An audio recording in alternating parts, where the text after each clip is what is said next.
Hi everyone, and welcome to a You Asked For It, You Got It quick tutorial on how I approach the migrating/staggered flying geese units. This is not a new technique, this is not my technique, and there are already a zillion tutorials out there in the world on how this is done, and before I even attempted it, I looked at one of those. So as I said, this is not my technique, I'm not an expert at it, but I'm never afraid to give something a go. These staggered flying geese make an excellent border treatment, or in my case, the quilt you see on the wall behind me is 1 inch on each side wider than it is long, and it's really playing with my eyes. So I decided to use this technique to put a top and bottom border on to make it longer than it is wide. I'm also going to change the little 1 inch top and bottom border that I added to that to 2.5, just to add that extra length even more so. The pattern for that quilt that is on the wall behind me is from the Bear Quilter, and it is called Burst, and he recently did a sew along for it. I, however, added a 1.5 inch sashing in between each of the blocks and each of the columns, which is where I created the problem of having it 2 inches wider in total than it is long. If you follow his pattern as is written, it is exactly 56 by 56, I think. It may be 52, but at the moment I have a quilt which is 62 by 64. Anyway, without much further ado, let's get into how we make these migrating geese.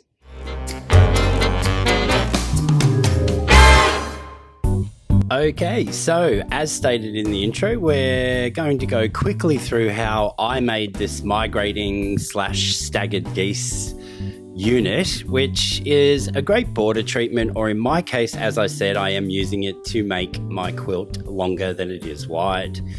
How I did this was I simply started with a background square of any size, whatever size you like, and then the squares on the right there that will make our geese units are 1/4 of an inch bigger than that background square. So in my case, I started with a 4 inch background square. So my colored squares, or my geese squares, are 4.25 inches.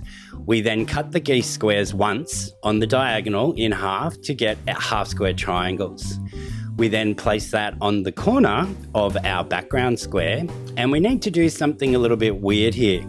We need to sew along the top and down the side of this unit here, and it's always best to start from that corner rather than where the point is. So we'll put that through the machine, and then you'll see me here. I need to do this side, so I'm going to flip it over so that I can start from that corner. And you will notice that my red squares weren't quite the right size because those little tips on the end should be hanging over, but this is a demonstration. I've already got all my pieces cut for the actual thing that I'm creating, so I'm just going to go with it for now. Once we've got this sewn, we then need to take our ruler and our rotary cutter and cut this in half on that diagonal. So we're going to go from the tip down the bottom there, and we're going to intersect where our stitching line crosses over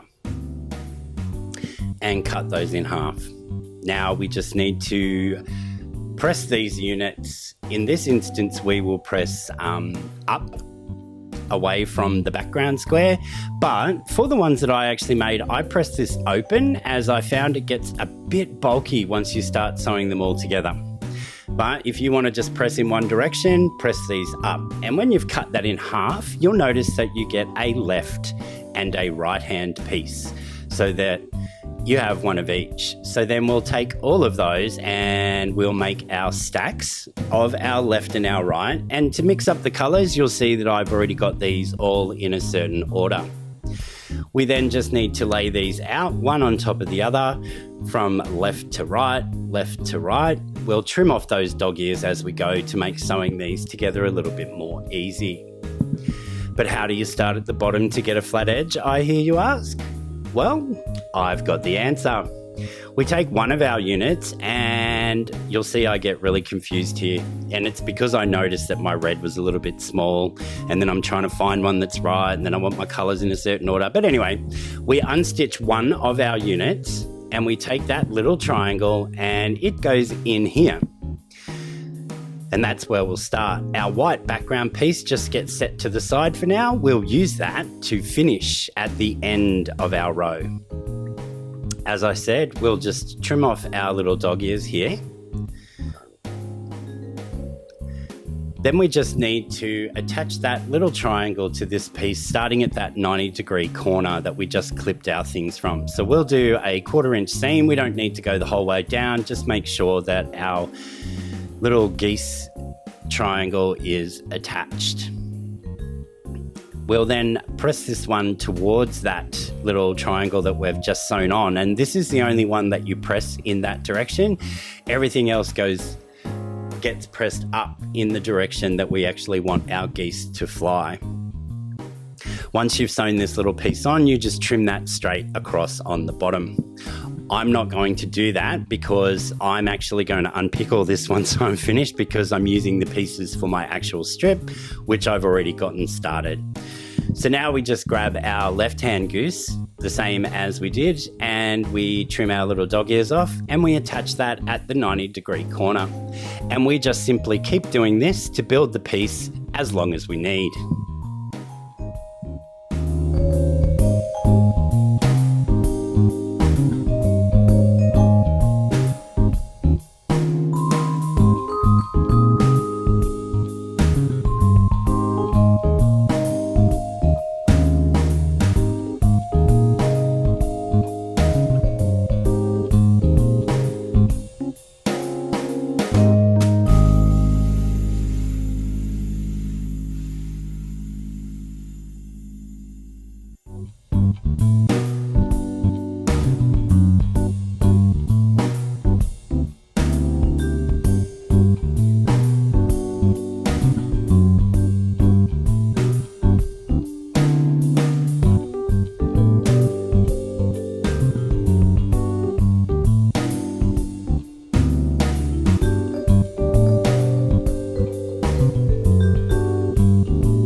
So as I said before, and you would have seen there, all of these get pressed up towards the way the geese are flying, so towards those points, and you just keep going left to right, and add these all the way up until you have the strip as long as you want it.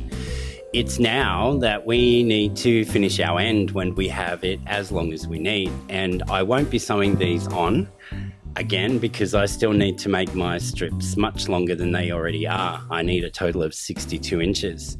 So it's a bit of guesswork. I'm no expert at this, so I'm just guessing, and mine finishes by starting at the 4 and the 4 1/4 inch squares at 5 1/4 inches wide, which is just a random number, I know.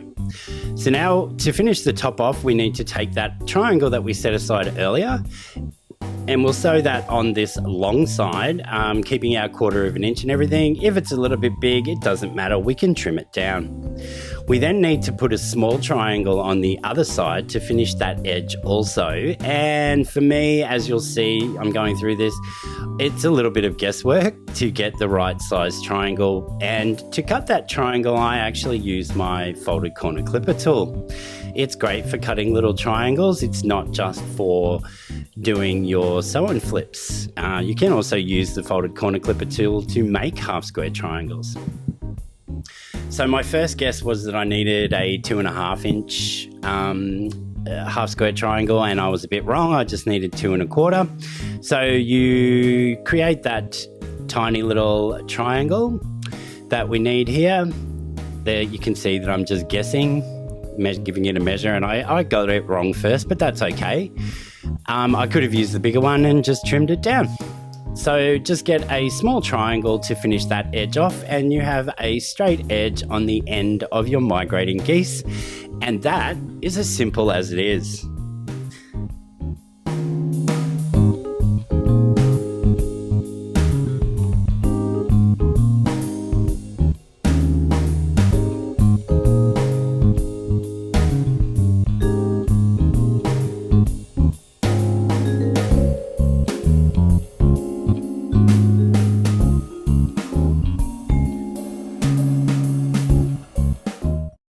So as you saw there, folks, it is really quite simple. It's just a matter of knowing your left from your right and your right from your left, sewing from that 90-degree corner, and then starting and finishing it off is quite simple also. I'm sorry that I didn't go into in-depth detail, but as I'd already started my border pieces and I was using pieces that I need for that to do this tutorial, I didn't want to sew it all together.